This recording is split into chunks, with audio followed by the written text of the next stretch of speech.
O entendimento sobre os direitos do consumidor é essencial para promover relações de consumo mais justas, transparentes e equilibradas, garantindo a proteção dos nossos direitos. Um assunto importantíssimo e necessário.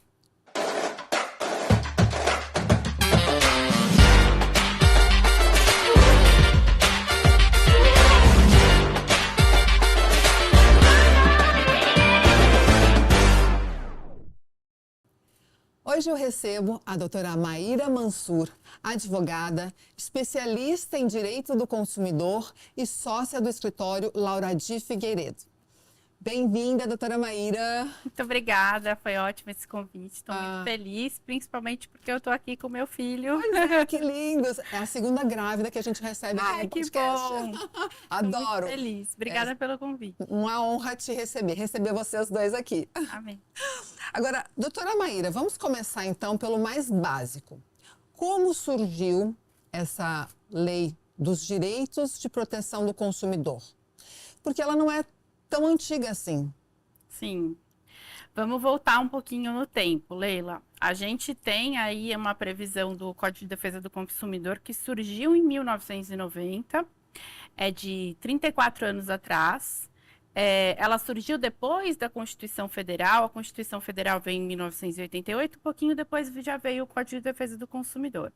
E ela teve que surgir porque a Constituição Federal já falava sobre os direitos do consumidor. Então veio a Lei de Defesa do Consumidor e positivou esse direito do consumidor. O que ele trouxe para a gente, né, de inovação? Ele trouxe um equilíbrio necessário que precisa ter entre empresa e consumidor, entre a parte mais vulnerável e a parte mais forte da relação. Então, a lei trouxe aí algumas inovações que, até hoje, a gente fala um pouco que o código é de 1990, né? Ele é 34 anos atrás. Mas, ao mesmo tempo, ele trouxe inovações e artigos ali que estão incluídos que se aplicam até hoje muito bem. A gente tem, por exemplo, o direito de arrependimento, que é um direito que você tem de se arrepender de uma compra online. Mas quando ele foi feito em 1990, não existia compra online. A internet estava engatinhando. E o que era esse artigo lá em 1990? Era um artigo que falava de compras à distância. Compras por telefone, compras na televisão. Então já existia essa previsão e até hoje a gente usa isso nos dias de hoje. Olha que interessante, eu não sabia, mas a expressão compra online já estava lá em 1990? Não. Compra à distância. Que era o famoso correio. Gente, eu falei que não é tão antiga assim, porque eu acho 1990 ali. Não é nada. Imagina se ainda da bagunça, imagina antes de 1990 a bagunça que não era com os nossos direitos. Existe muita confusão. Agora, com o advento da tecnologia, né, e dessa globalização de possibilidades de compras, houve muitas alterações nessas leis do direito do consumidor com relação às compras à distância? Sim, a gente teve que ali encontrar algumas adaptações. Sempre quando uma lei é feita, surgem outras leis que vão renovando o CDC. A gente tem leis hoje atuais que falam, por exemplo, do direito de saque, que é o direito de um canal de atendimento do consumidor, mas especificamente em relação ao direito de arrependimento, ele não mudou, Leila. Ele continuou com a mesma previsão, porque ele é atual. E isso que eu quis trazer de uma inovação, apesar do código estar há 34 anos atrás e não precisar renovar isso. Porque hoje as compras online estão em expansão, depois da pandemia principalmente, a gente compra tudo online. E muitas pessoas não sabem desse direito de arrependimento que elas têm. Muitas não sabem. Vocês sabiam?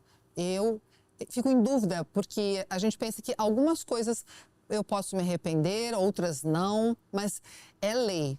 Qualquer compra que você comprou não na loja física, eu posso desistir. Isso, que é importante a gente falar. Tanto os produtos como os serviços, você pode se arrepender. Ah, comprei uma hospedagem no hotel. Amanhã me arrependi. Você pode se arrepender e ter o seu dinheiro de volta.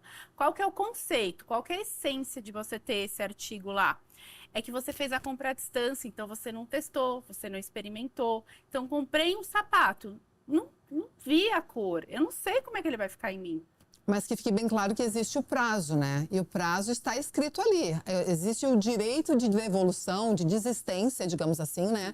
Mas isso acontece muito com os hotéis que a gente reserva. Você tem o prazo até 7 dias antes da data de hospedagem. Depois você tem o no-show e é cobrado igual. A gente tem essa previsão do artigo que fala em 7 dias, que é a partir da entrega, isso é importante. Então, recebi, comprei, adquiri a minha passagem, adquiri o meu serviço. Quero desistir. Tenho 7 dias a partir da aquisição ou a partir da entrega do produto na minha casa. Agora, em relação a essa questão de hotel, também tem as previsões que os próprios hotéis podem fazer diferente. Então, assim, o hotel, ele dá uma previsão de uma liberdade que você pode cancelar com 3, 4 dias de antecedência. Aí ele está sendo um pouquinho diferente, se adequando, né, ao consumidor para trazer aí um benefício a mais. Então é uma característica, uma simpatia, digamos assim, Sim. que a instituição resolve ter com o cliente. Exatamente. Né? Sim. Então, já que a gente começou falando de viagens, vou engrenar logo nas companhias aéreas, que eu acho que são meio que recordistas de reclamações. Quais são os direitos reais dos consumidores nas situações de atraso de voo, cancelamento de voo, o que mais? Eu acho que é basicamente esses dois quesitos, né? Cancelamento, que acontece muito overbooking, né? Que é a preterição de um outro passageiro em relação a você. É muito importante a gente falar sobre isso, porque, como você falou, é um dos assuntos, uma das companhias que mais tem ações. Então, assim, falou em companhia aérea, ela está no ranking do judiciário. Então, o que acontece? Quando a gente tem ali um atraso, acontece que ela é regulada pela ANAC, que é a Agência Reguladora do Consumidor em Aviação. Então, a gente começa falando em escalas. Falando em atraso primeiro. Meu voo atrasou 1 hora. O que eu tenho direito? Eu tenho direito a um canal de comunicação. Então, por exemplo, eu estou sem celular, estou sem e-mail. Então, a companhia aérea ela é obrigada a me fornecer isso. Atrasou o meu voo 2 horas. Eu tenho direito à alimentação. Atrasou o meu voo 4 horas. Eu tenho direito de alimentação. E se eu tiver no meu destino, né, um retorno para minha casa, eu tenho direito também nessas 4 horas ao cancelamento do voo. Então, é importante falar isso porque a gente não sabe. Não sabe. Ou seja, se ela atrasou mais de 4 horas, eu tenho a opção de eu não quero mais voar e Sim. Vocês têm que me ressarcir. Exatamente. E aí, a partir desse momento de cancelar, de me reembolsar ou de me realocar. Quando ele me realoca para outro voo, o que acontece? Você perde esses outros direitos, né? Obviamente, isso acontece. Mas é importante a gente saber dessas escalas de tempos, porque muitas companhias aéreas não fornecem isso de forma automática, né? Não. E também fingem que não sabem. Uma informação clara e fácil para que nós possamos ficar sabendo disso, né? Exatamente. E muitas vezes acontece o atraso e a pessoa já está embarcada. Sim. Nesses casos, tem um tempo também de limite para a pessoa estar dentro do avião, esperando. Ela dizer, olha, eu não quero mais. Em muitos casos, Leila, o que acontece? Quando você já está dentro do avião, pode ser que ocorra alguma força maior que fique fora da companhia, fora da esfera de responsabilidade. Então, por exemplo, ela também não é obrigada a fazer esse voo se isso for causar um risco para quem está lá, para os passageiros.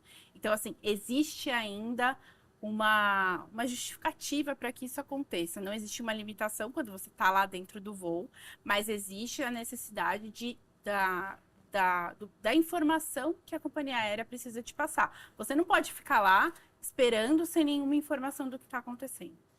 Porque é muito sofrido, né? Às vezes a gente está tendo esse acesso à informação com a doutora Maíra aqui nos esclarecendo essas dúvidas todas, só que na hora de colocar em prática, as instituições, os estabelecimentos dificultam muito. Eu não tenho essa informação, eu não tenho como lhe responder isso agora, a senhora entra em contato depois, com relação ao saque. Não é dinâmico e a gente acaba deixando para lá, desistindo dos nossos direitos. Acontece isso muito. Acontece, a gente não pode deixar para lá. É. Sempre quando você estiver no aeroporto, sempre vai ter um canal lá. A companhia aérea, ela fornece um balcão que é o próprio para atendimento. Muitas vezes não é o balcão que você faz o check-in, mas é um balcão fora, que você consegue fazer as suas reclamações. Então, por exemplo, perdi a bagagem. Quando você perde a bagagem, a companhia aérea é obrigada a localizar a sua bagagem. Mas você tem um prazo de 15 dias para pedir isso. E eles têm um prazo em voo nacional de localizar a sua bagagem em 7 dias. Em voo internacional, 21 dias. Então, são regrinhas de dias que a gente, às vezes, perde, não sabe, mas é importante a gente ter consciência que elas existem. Nossa, super importante, mas isso tudo também se aplica às companhias nacionais, né? Agora, se eu for brigar lá com a Ita Airways ou com outra, não vale as leis brasileiras para isso? Ou vale? Existe uma convenção que é aplicada, que é a Convenção de Montreal. Quando a gente, por exemplo, tem um direito que envolve aí uma companhia aérea internacional, ela é aplicada. Então, por exemplo, eu tive um cancelamento, eu tive um extravio de bagagem. Quando você aplica a convenção, que ela tem limite de valor de indenização, ela tem um prazo reduzido para você poder entrar com a ação, que é diferente do Código de Defesa do Consumidor. Então, assim, tive um prejuízo em relação à companhia internacional, quero entrar com uma ação em relação a ressarcimento material. Você tem um prazo menor para você entrar com a ação, que é diferente do Código de Defesa do Consumidor. O Código de Defesa do Consumidor, você tem 5 anos, na convenção você tem 2 anos. Uau, que interessante. Vai mudando, né? Então a gente tem que estar sempre se atualizando realmente, né? Agora, outra questão que eu acho que é unânime é a situação do roubo dos celulares. Nós estamos, gente, ó, isso aqui é um celularzão, né?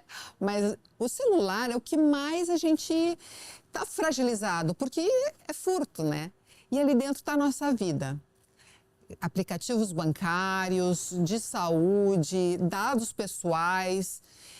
De que forma nós podemos nos proteger ainda mais? Leila, é assustador. Eu tava investigando toda essa matéria e eu verifiquei que é uma fonte da Secretaria de Segurança Pública, Pública. São 2 celulares roubados por minuto no Brasil. Meu Deus. Um número alarmante. E hoje é muito que você falou. A gente tem no nosso celular a nossa vida. Então, hoje o criminoso ele não quer mais o nosso celular por causa do aparelho. Não, quer os dados. Ele quer o que tem lá, que é o mais precioso. Então, falando em passo a passo do que a gente deve fazer, especificamente quando a gente fala de dados de bancos, né, que é o que mais nos preocupa. Fora os outros que a gente tem e-mail, dados de imagens e tudo isso que nos preocupam, mas eu acho que o que está ali em cima são os dados bancários. Então, o que você deve fazer quando você tem ali o seu celular roubado ou furtado? O primeiro passo que você deve fazer é ligar no seu banco e pedir para que ele cancele ou bloqueie a conta. Por que você tem que fazer isso? Porque você tem que agir de forma diligente, para que o banco também possa bloquear e fazer esse acesso remoto. Você fazendo isso, você demonstra, o que a gente fala no judiciário, você demonstra que você está sendo também diligente em relação à sua conta, você também está cuidando dela. E por que isso é importante no final? Lá quando você vai ter uma ação, ou até quando você vai brigar administrativamente com a companhia. Porque você demonstra que você estava preocupado com aquela situação e que o banco tinha a obrigação de acionar o sistema de segurança dele. Nossa, que importante. Então, de qualquer maneira, ligar para os bancos que você tenha ali os aplicativos ou os dados, não somente por ter o aplicativo, né? Por dados. Não somente, por dados também. E assim, além disso, fazer o boletim de ocorrência também, para você reportar isso de forma criminal, porque é um crime também. E se você estiver na rua, ir numa agência, enfim, tentar ali, do modo como você está, tentar tomar a providência mais urgente possível. Mas os nossos direitos não são bloqueados por nós não fazermos isso com rapidez. Por exemplo, eu fui roubada, estou em estado de choque. e não fiz, esqueci, deu um branco. O banco pode me punir por isso? Não é isso, não é que ele possa te punir. O que que acontece? Quando você age dessa forma, você também aciona esse sistema de segurança do banco para ele ter uma segurança maior em relação à sua conta. Mas isso não quer dizer que você não vai ser indenizado, isso não quer dizer que você não vá lá na frente ter um resultado positivo. O que acontece é que você cria aí mais um mecanismo para o banco te proteger. Mas falando sobre isso, é curioso que a gente tem no judiciário hoje uma questão que se fala em perfil de consumo. Por exemplo, eu fui assaltada, meu aplicativo foi invadido, e fizeram um empréstimo de 50 mil reais na minha conta. Eu nunca fiz um empréstimo de 50 mil reais na minha conta, mas eu estava ali naquele momento de muita aflição, não consegui ligar para o banco. Você consegue justificar nesse perfil que você nunca fez esse tipo de transação e que então o banco era obrigado, pelo sistema, por uma questão do próprio serviço que ele presta, a bloquear esse tipo de consumo. Por exemplo, quando a gente faz compras e a gente às vezes recebe uma ligação, é você que está fazendo essa compra? É um serviço que eles proporcionam para a gente e que isso demonstra que eles estão agindo ali no sistema deles. Nossa, eu acho ótimo. E isso a gente tem que concordar que realmente funciona. Pelo menos o meu banco, eu adoro receber SMS perguntando se eu estou tentando fazer essa compra, principalmente online, eles questionam, né? Inclusive, esta semana eu tive o meu cartão bloqueado por isso, por uma fraude que foi feita em uma compra online. E eu achei fantástico. Eu não estou pagando aquela compra e eu fui justa. Eles foram justos, né? Então, eu fui uma vítima que acontece, eu acho que a cada segundo, milhões de vítimas, né? E é o crime também muito comum do Pix, desses sequestros relâmpagos, onde a pessoa é levada e obrigada a fazer identificação facial, a fazer transferências. Nessas situações também, o procedimento é o mesmo, comunicar o banco e daí sim ver a sua proteção, né? O procedimento é o mesmo e recai naquilo que eu estava falando sobre perfil. Porque os criminosos, o que eles vão fazer? Aconteceu o sequestro, ou aconteceu a invasão da sua conta, ou teve um Pix fraudulento na sua conta. Às vezes, você não precisa nem ser assaltado, ou nem ter acontecido um roubo para isso que acontecer. E aí cai na mesma questão de segurança. Eles não fazem um crime para tentar saquear da sua conta um valor baixo. Sempre vai ser um valor alto, ou um valor acima do que está ali, ou um valor acima do limite, muitas vezes. Então, recai na mesma questão de segurança e falha no sistema do banco. Muito interessante. E eu acho que eles é que estão mais responsabilizados por criar cada vez mais alternativas de proteção realmente para o consumidor, e é um direito que nós temos que exigir, né? Porque os aplicativos, bancários, são muito necessários. A gente quase que não consegue ficar sem. Eles são necessários para você autorizar uma transferência, para você autorizar uma aplicação, uma movimentação bancária qualquer. E às vezes a gente vai até o banco, isso já nem existe mais. Gente, eles não querem te receber lá para você sacar um cheque, não pode mais. Tem que ser online, né? Você escanear o cheque, enfim. Eles estão reduzindo o caminho para que a gente tome realmente só as decisões digitais na nossa vida, Sim. né? Eles estão, digamos assim, tornando menos custoso, né, para eles, tornando tudo digital e transferindo para o consumidor toda essa responsabilidade, que é ter um aplicativo, você não poder mais ir num banco. E aí cria-se para o consumidor, principalmente para o consumidor que é hipervulnerável, que a gente fala que todo consumidor é vulnerável, mas existe um consumidor que é mais ainda, que é o consumidor idoso. Você cria uma obrigação para essa pessoa que ela muitas vezes não consegue ter acesso. Então, o banco, nesses casos, ele é obrigado a manter um serviço disponível para essas pessoas e manter um serviço disponível para aquelas pessoas que não querem ter acesso à internet, que não querem ter acesso a um aplicativo. Não é obrigatório. Perfeito, era justamente uma das questões que eu ia fazer. Se nós somos obrigados a estar envolto nessa tecnologia excessiva. A pessoa que opta por não ter celular, não baixar aplicativos, ela continua tendo seus direitos iguais. Iguais, Leila, porque nesse caso, quando a gente tem ali, a gente restringe a nossa liberdade, né? Porque assim, você tem ali uma conta que está aberta. E aí o banco altera completamente a realidade daquele serviço. E aí você é obrigada a se manter. E muitas vezes você não consegue sair, porque tem cláusula que te impede, porque tem multa. Então, não, isso não deve acontecer. E se isso acontecer com algum consumidor, eles têm sim a obrigação de fazer uma reclamação, seja perante um PROCON, seja perante o juizado especial civil, seja perante o judiciário. Que aí a gente pode entrar um pouco nesse assunto também. Então estes são os 3 órgãos para os quais a gente deve optar em escolher para fazer as nossas queixas e reclamações, né? Primeiro o PROCON. Como que acontece? Aqui. O PROCON é um órgão administrativo e ele é ali obrigado a fiscalizar as empresas e muitas vezes determinar multas para em alguns casos que elas não cumprem as obrigações. Então, vou no PROCON, fiz uma reclamação, o fornecedor ele é obrigado a responder, senão ele está suscetível a uma multa do PROCON. Mas muitas vezes não resolve, porque o PROCON ele só aplica uma multa em relação à empresa, mas no final acaba não resolvendo o seu problema pessoal.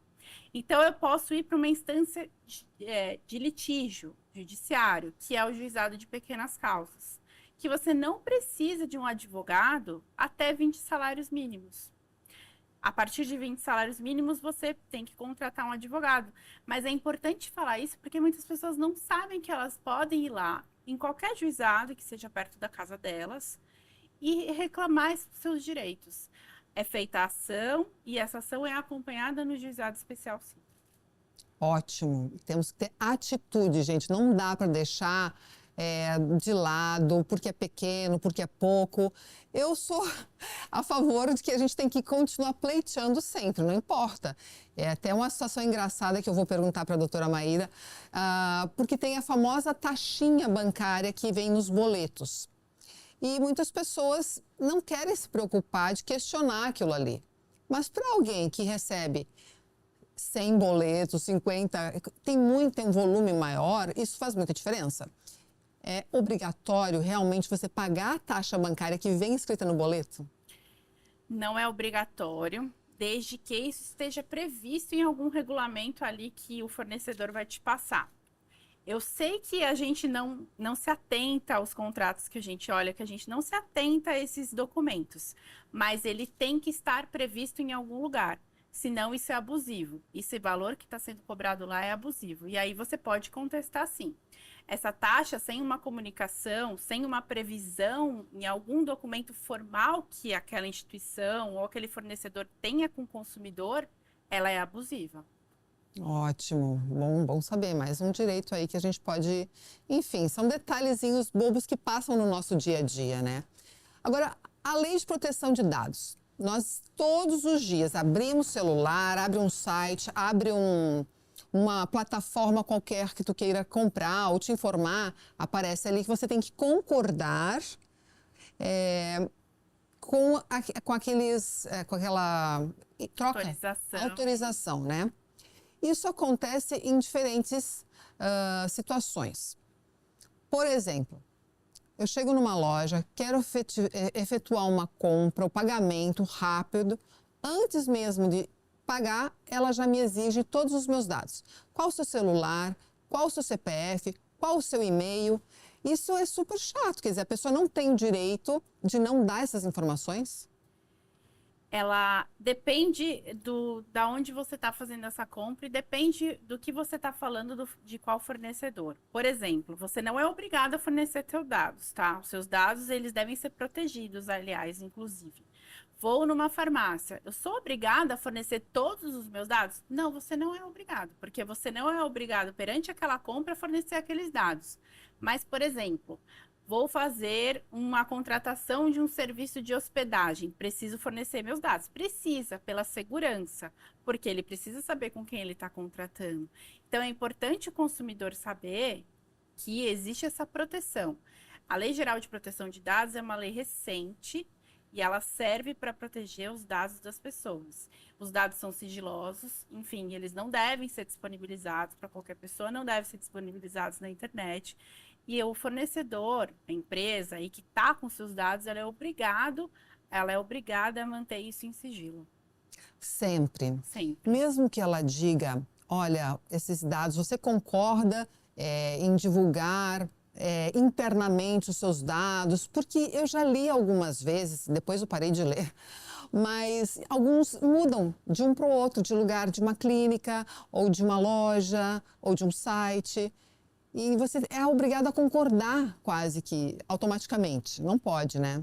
O que acontece? Em muitos casos, a empresa ela é obrigada a fornecer seus dados para outra empresa, porque eu vou te dar um exemplo prático. Você vai numa clínica de estética ou em qualquer outro tipo de serviço. Os seus dados ficam ali cadastrados por uma questão de para poder fazer o tratamento.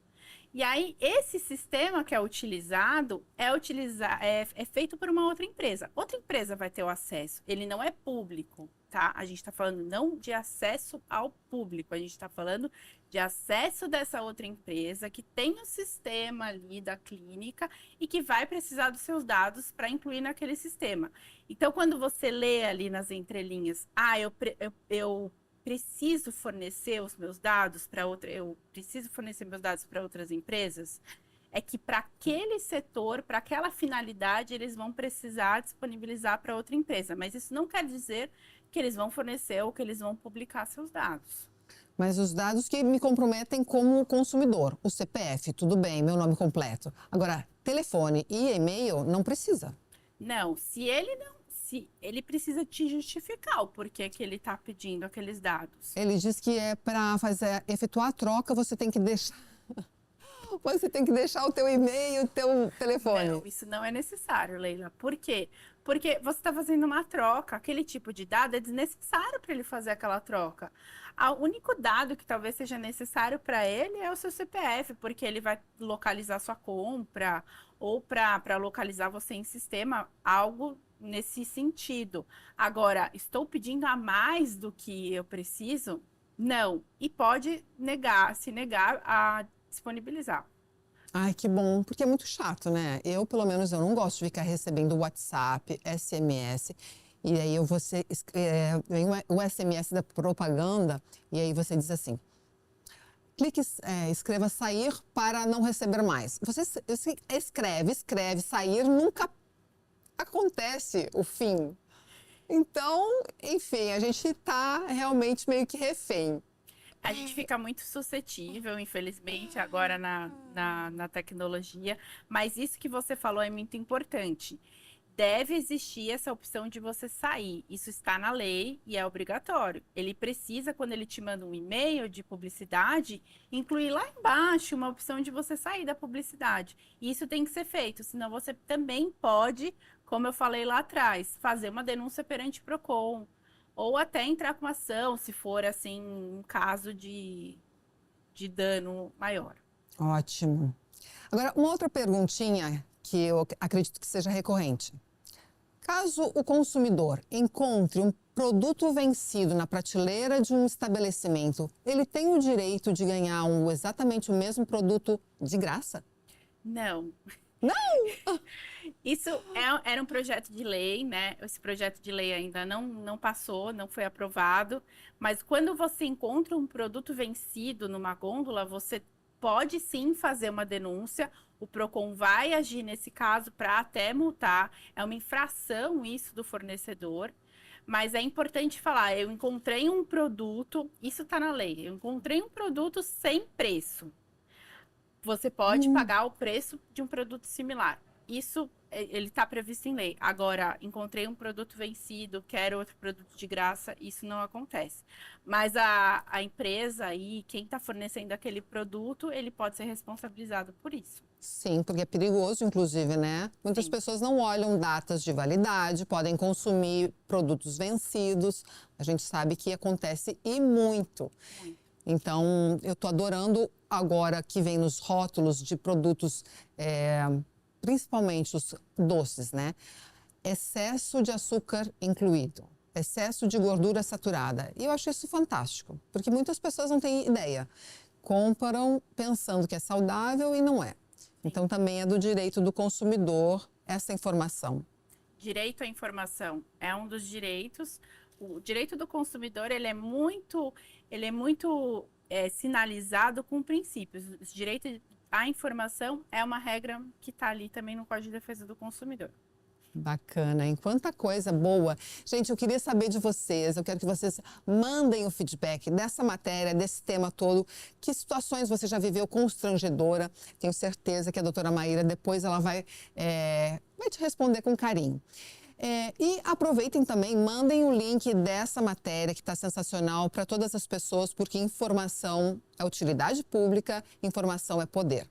Agora, para a gente, chegando ao final dessa nossa entrevista, eu queria encerrar com algumas dúvidas a respeito dos planos de saúde, que também devem ser mais ou menos campeões de reclamações, né? Com certeza. O que o consumidor pode fazer caso o plano de saúde negue um procedimento, uma cirurgia, um exame? Leila, a gente tem muito problema no escritório em relação a plano de saúde. Eu vou começar a responder sua pergunta com um exemplo que a gente teve no escritório, de um caso recente.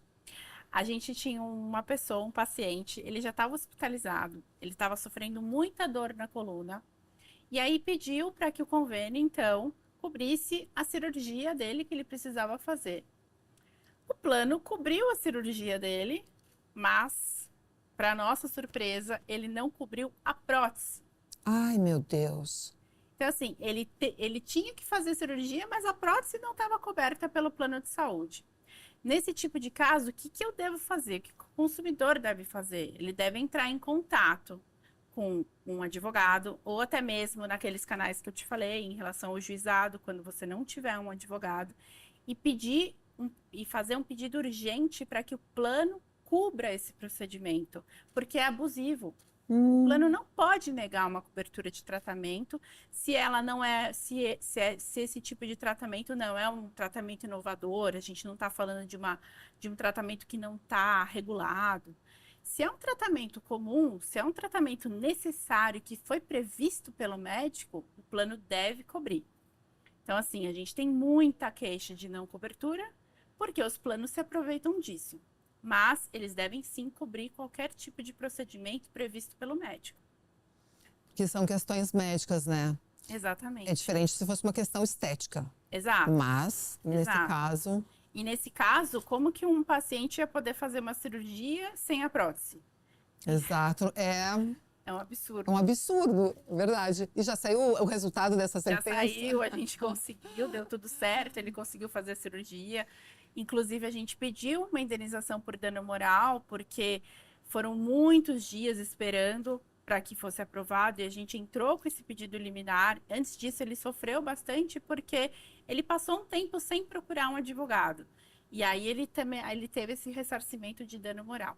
Ai, que bom ouvir um final feliz para uma história. E a gente espera que isso se repita mais, com mais frequência, que esses nossos direitos de consumidores sejam cada vez mais respeitados, né, doutora? E fantástico, que bate-papo gostoso, leve, fluiu. Eu tenho certeza que vocês adoraram. Aproveitem, então, por favor, se inscreve no canal aqui do YouTube, do Spotify, compartilha esse link, ativa o sininho para receber notificação quando a gente está colocando material novo no ar. Toda semana tem. E espero poder contar com mais informações em outras ocasiões, já com o teu baby. Com certeza, eu espero que eu tenha trazido muita informação importante. Como você falou, é de utilidade pública. Os consumidores devem saber os direitos deles e devem reclamar sim, porque os fornecedores se aproveitam. E muito obrigada pelo convite, adorei estar aqui, foi ótimo o nosso papo. Uma honra te receber. Obrigada, doutora. Leila. Gente, até a semana que vem. Tchau, tchau.